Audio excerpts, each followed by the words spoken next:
اعتراف نمودن موسیقی سنتی فلک از جانب سازمان با نفوذ یونسکو همچون میراسی فرهنگی غیرماددی بشر از تمدن پرغناوت ملت تاجیک و از ارزش بلند بدیعی فرهنگی و هنری داشتن این ژانر قدیمی خلق تاجیک درک می‌دهد.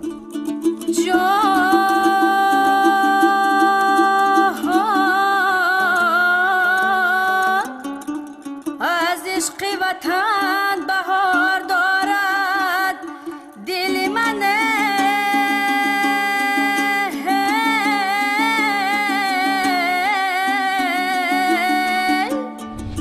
فلک چون آثار برگزیده شفاهی مردم در زمان استقلال دولتی از نو احیا گردید.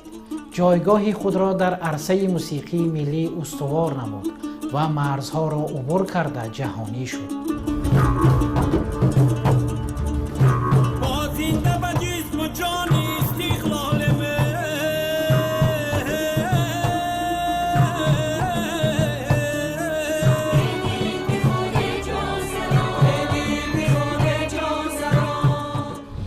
ژانر فلک و فلکسرایی در محیط نوی رشد صنعت تکمیل یافته با تابش‌های تازه جهان معنوی و ذوق زیباپسندی معاصران را صیقل تازه می‌بخشد.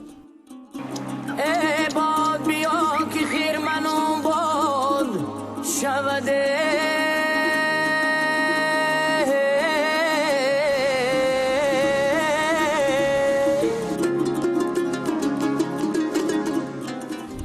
افتخاری بلند است که ملت تاجیک توسط یک ارزش ملی خود تاجیکانه وارد فرهنگ بشر شد و واژه فلک ورد زبان جهانیان گردید.